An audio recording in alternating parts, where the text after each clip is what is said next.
One of the problems people have when they get their cholesterol levels checked is that they get a number. They look at this number and they think that it tells the whole story, but it does not. And then your doctor starts explaining the results. And we become confused.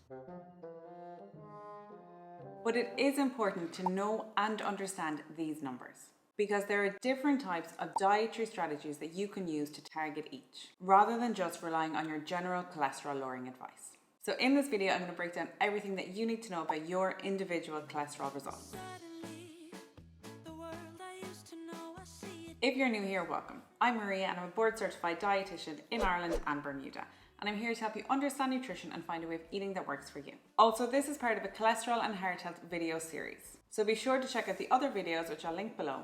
And make sure you're subscribed using the red subscribe button below so you don't miss any of the future videos. So first up, there are two things that I need you to know when it comes to cholesterol and numbers.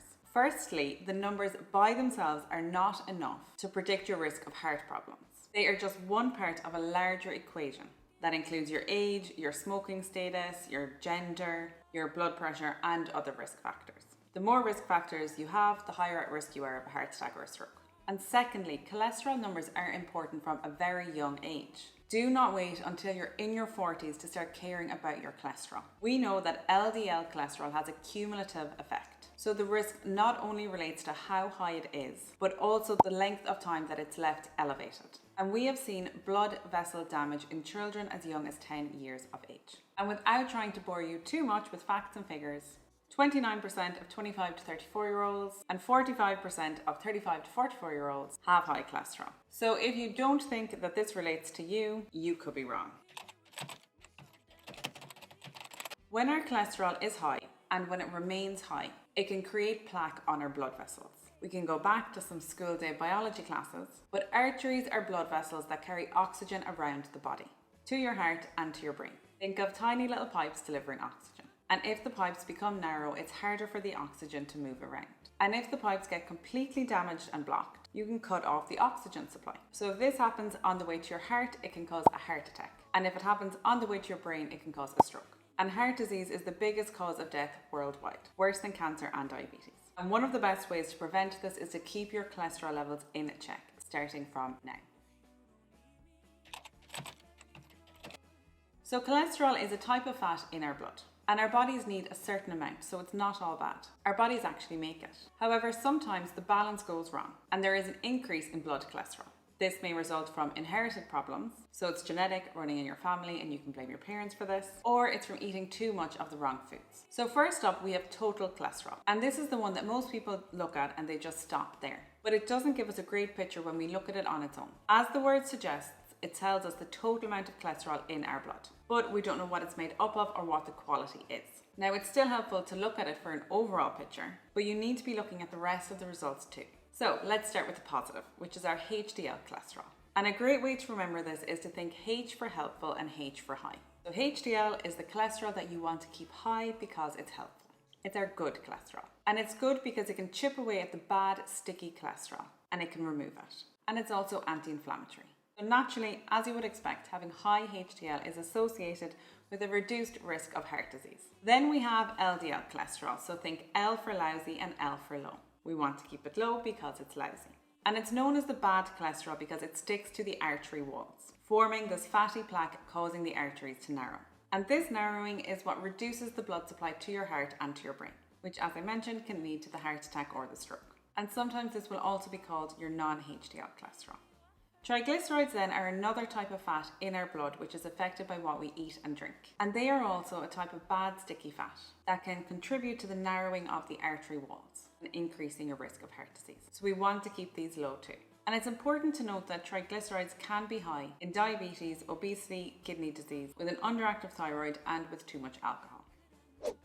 Now for the numbers. What is a healthy cholesterol and what are we aiming for? So if you have had a cholesterol, please pause this video right now, get up off your chair and go get your results so you can look at them while we go through. And now the target ranges will differ a little bit depending on what country you're in, and also different countries show their results using different measurements. So I'll place both on the screen so you don't get confused. So usually what we're aiming for is to have a total cholesterol level less than 5. The LDL, the bad cholesterol, or sometimes it might be shown as the non-HDL, we want to have this less than 3. HDL, we want to have greater than 1, greater than 1.2 if you're a woman, ideally higher again. And then for triglycerides, we want to have them less than 1.7. You can pause the screen and take a screenshot to have a look at the numbers in detail for you. If you already have heart disease or diabetes, your doctor will want you to have even tighter levels of control, and your LDL to be even lower again. If you've previously had a heart attack, a bypass, or an angioplasty, it is very important that you're keeping your LDL cholesterol low, and your doctor may be suggesting medication as well as your healthy diet and lifestyle to support with this. So look at your individual results and see, where do you need to target? Do you need to focus on lowering your LDL, or do you need to focus on raising up your HDL? Because using diet and lifestyle, there's different things for each. You might also see a total cholesterol to HDL ratio, which is the ratio of the HDL to your total cholesterol. And if not, you can work it out by a simple division. Total cholesterol divided by HDL cholesterol. And this should be as low as possible, and above 6 is considered high. Now, if you don't have any results to look at and you're wondering, should you have your cholesterol levels checked, or how often they should be checked, the American Heart Association recommends that all adults over the age of 20 should have their cholesterol and other traditional risk factors like blood pressure checked every 4 to 6 years. If certain factors put you at high risk, or if you already have heart disease, your doctor may ask you to check it more often. And other countries will have different recommendations. But I always think that it's good to be proactive and know your numbers from a young age, because as I mentioned, cholesterol has a cumulative damaging effect. And it's always good to start healthy lifestyle habits before you run into a problem. And if you know that high cholesterol genetically runs in your family, or a history of heart disease and stroke, you should also be very proactive in having it checked. And some health services like the NHS offer free cholesterol checks, and many workplaces do as well. So whenever you see these opportunities, do make use of them. So it's usually better to have your cholesterol levels checked by a professional, because taking blood and measuring cholesterol is a skilled job, and your results can be affected by the way you do the test. There are many self-check kits now available online, but going to a health professional means you will get accurate results, and follow-up maybe as well if needed.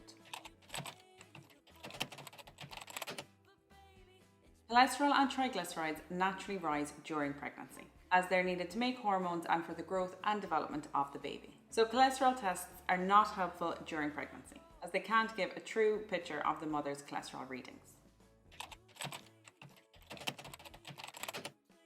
Some labs will require you to fast for your cholesterol level check, so make sure to double check this beforehand, so you don't arrive after having a big breakfast. High cholesterol usually does not have any signs or symptoms. The only real way to know if you have high cholesterol is to go to your doctor and have it tested. And we often have the misconception that high cholesterol is only something that happens to people who have a very unhealthy diet. And that is not the case. As I have mentioned, high cholesterol can sometimes be down to genetics. So you might think that you eat really healthy and you're always exercising, and that there is no way that you could have high cholesterol. But you could be very wrong. I have seen firsthand people with excellent diets on the outside appear to be the epitome of young, fit and healthy, but they can still have very high cholesterol, because sometimes it really can be down to your genetics, which is annoying, but it's something that we cannot change. Okay, so now that we know and have gone through our numbers, let's look at specific strategies to help target our cholesterol. And I hope it goes without saying that if your doctor has told you that you need to take medication, please listen to your doctor. This video is not a replacement for individualized medical advice. And diet can be excellent when it comes to lowering cholesterol, but it's not always enough for some people. Also, I do have a cholesterol lowering course with lifetime access that's launching very soon. So if this is something that you're interested in, you can click the link in the description box below to be notified when this is released. And as I'm a registered healthcare professional, most insurance companies will allow you to get full or partial reimbursement. So, how can we help raise our HDL cholesterol? Certain things that we can do include physical activity and high intensity exercise in particular. So exercise that gets you a little bit more sweaty and breathless. And this has been shown to help increase your HDL cholesterol. If you're carrying extra weight, losing some of this weight can also help with your HDL results. And finally, getting enough omega-3 fatty acids in your diet is very good for improving your HDL levels. And the best way to do this is to eat oily fish at least once a week. Oily fish is your coloured fish, so your salmon, your mackerel, your herring, your sardines. And if you don't like oily fish, there are some plant sources.